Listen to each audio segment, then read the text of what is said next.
প্রিয় দর্শক, আসসালামু আলাইকুম।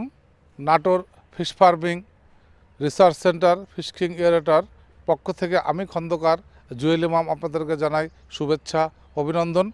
আশা করি আপনারা সবাই ভালো আছেন। আমার আজকের ভিডিওর বিষয় বায়োফ্লকে মাছ চাষ।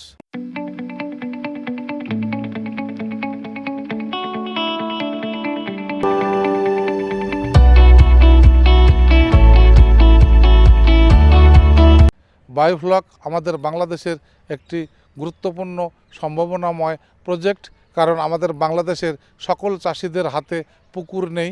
পুকুর আমাদের বাংলাদেশে নতুনভাবে মাটি খনন করে অনুভূমিক করে হাজার হাজার পুকুর নির্মাণ হয়েছে, যেগুলো অনেকের কাছে আছে, অনেকের কাছে নেই। এই দেশে অনেক বেকার যুবক আছেন যেনারা কর্মসংস্থান নিয়ে ভাবছেন। কর্মসংস্থান একটি গুরুত্বপূর্ণ বিষয়, যেটার মাধ্যমে প্রত্যেকটা পরিবারকে সুরক্ষিত করে এবং নিজে সুরক্ষিত হওয়া যায়। দুশ্চিন্তা মুক্ত, ভাবনামুক্ত থাকার একটি প্রত্যয় প্রত্যেকটা মানুষের জীবনে কর্মযোগ্য দরকার। সেই কর্মযোগ্যর অংশ হিসাবে আমাদের বর্তমান সাম্প্রতিক সময়ে এই বিশ্বায়নের যুগে এয়ারেশনের মাধ্যমে এই বায়োফ্লক পদ্ধতিতে মাছ চাষ করতে হয়।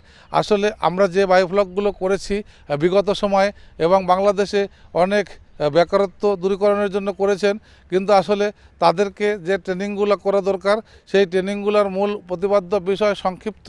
সেইটা হলো, আমরা একটি ট্যাঙ্কি করেছি, সেই একটি ট্যাঙ্কিতে আমরা যদি করতে চাই তাহলে আমাদেরকে ওইটা ইন্ডাস্ট্রিয়াল আকার মনে করে, শিল্প আকার মনে করে ওটা নিয়ে পড়ে থাকতে হবে, লাভ লসের হিসাব করে। ওখানে মাছ চাষটা হারভেস্টিং পর্যন্ত সফল থাকতে হবে। সেই সফলতার গল্পের দিকে যখনই আমি ফিরে গিয়েছি, তখনই আমি দেখতে পেয়েছি এই বায়োফ্লকে আসার পর শত শত মানুষ, হাজার হাজার মানুষ এসেছে, বন্যার জলের মতো আবার ফিরে গিয়েছে। তার মূল কারণ হলো তারা জানে না তার পাম্পে, ট্যাঙ্কে কী ধরনের পাম্পের মাধ্যমে এয়ার প্রেশার করতে হবে, কত কেপিএম এয়ার প্রেশার লাগবে, কত এলপিএম লাগবে, সেই মেশিনটির আদৌ সেই পাওয়ারিটিগুলো আছে কি না, কত লিটারের উনি ট্যাঙ্ক করেছেন, সেটাতে ন্যাচারাল এয়ারেশনগুলো কী ধরনের দরকার, সেটাতে ভেঞ্চুরি টাইপের কী ধরনের দরকার, সেটাতে কী ধরনের মাছ চাষ করতে হবে, সেই মাছগুলোর সেল ভ্যালু কত, প্রতি কেজি উৎপাদন খরচ কত আসবে, এই প্রোফাইলগুলো যদি তার ভিতরে না থাকে, অন্ধকারে পথ চলতে গেলে কেউ সঠিকভাবে রাস্তা খুঁজে পাবে না। এটাই 99% সঠিক। যারই ফলশ্রুতিতে আজকে যারা বায়োফ্লকে মাছ চাষ করতে এসেছিলেন তাদের অনেক সমস্যা এবং অনেক বিফলতা শুরু হয়েছে। তাই আমি বলতে চাই, আপনারা যারা বায়োফ্লকে মাছ চাষ করতে চান, আমাদের কাছে রিং ব্লুয়ার আছে, রুট ব্লুয়ার আছে, আমাদের কাছে LP20 থেকে 100 আছে, আমাদের কাছে 8GB থেকে আরম্ভ করে যত ধরনের পাম্প বলেন, ডিফিউজার বলেন এবং ন্যানো টিউব বলেন, সকল কিছুই আছে। কিন্তু আমি যে প্রযুক্তিতে বলবো সেই প্রযুক্তিতে যদি কেউ করে, আমি বিশ্বাস রাখি 100% সঠিক হবে। তার মূল কারণ হলো আমাদের চাষিদের, আমি একটি এক্সাম্পল দিয়ে শেষ করে দেব, আমি ভিডিও দীর্ঘায়িত করব না। সেটার মূল বিষয় হলো, আমরা যে মেশিন দিয়ে শুরু করছি, এক জায়গা থেকে একজনের উদ্বুদ্ধ হয়ে নিয়ে আসতেছি, কিন্তু আমাদের প্রবলেমগুলো হলো, আমরা দেখা গেল যে একটা ট্যাঙ্কের পরিমাণ করেছি উদাহরণস্বরূপ 20,000 লিটার, সেইখানে আমাদেরকে যে মেশিনটা দেওয়া হয়েছে আমরা ওই মেশিনটা কিনেই মনে করতেছি আমি সফল হব বা এই মেশিনটি সঠিক আছে। কিন্তু এই 2,000 লিটার বা 20,000 লিটারের ট্যাঙ্কে যখনই আমরা পোনাটা ছাড়তেছি, তখন আমরা যখন পোনা অবমুক্ত করতেছি, তখন আমরা সেখানে 500 কেজি বা 200 কেজি বা 100 কেজি আমরা ছাড়তেছি। আমাদের হারভেস্টিং টার্গেট আছে সেইখানে 2 টন বা 1.5 টন। এই 1.5 টন মাছের 100 কেজি সারা অবস্থায় বা 200 কেজি সারা অবস্থায় আমাদের যে এয়ার প্রেশারটা, যে অক্সিজেন এডিশনাল সেখানে সাপ্লাই দেওয়া হচ্ছে, সেইটা ওখানে ঠিক আছে।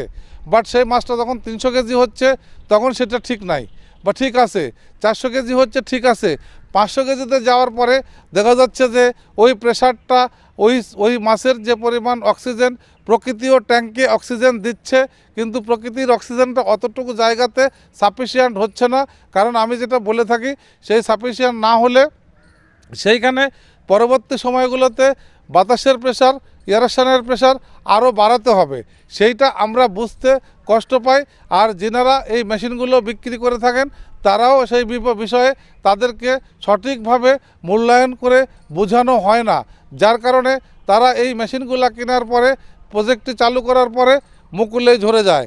তাই আমি আপনাদের উদ্দেশ্যে বলতে চাই, যেনারা এই প্রযুক্তিতে বায়োফ্লককে ফ্লক তৈরি করে এবং এডিশনাল অক্সিজেন দিয়ে পানিকে এয়ারেশন করে মাছ চাষ করতে চান, তাদের উদ্দেশ্যে আমি বলবো তারা অবশ্যই দয়া করে আমার কাছে মেশিন কিনেন বা না কিনেন এটা আমার প্রত্যাশা না, কিন্তু আমি যে কথাগুলো বলবো সেই কথাগুলোর সঙ্গে আপনি এক্সপেরিমেন্ট চালায়ে আপনারা যদি মনে করেন এই সমস্তভাবে করা সম্ভব বা এভাবে সঠিক আছে, তাহলেই আপনারা বায়োফ্লকে সফলতা অর্জন করবেন এবং আপনারা সেই ধরনের মেশিনগুলো লাগিয়ে সেখান থেকে আপনারা সফলতার দ্বারে পৌঁছাবেন। আপনারা কারো কাছে প্রতারিত হওয়ার সুযোগ থাকবে না এবং প্রতারিত হলে কোনো প্রযুক্তি বেঁচে থাকবে না। আর প্রযুক্তি বেঁচে না থাকলে আমাদের আগামীর মাছ চাষের যে স্বপ্ন, প্রত্যেকটা বেকার কর্মসংস্থানের উদ্দেশ্যে যেনারা এই বায়োফ্লকে আসতে চান তাদের এই স্বপ্নগুলো কখনো সম্পূর্ণ হবে না।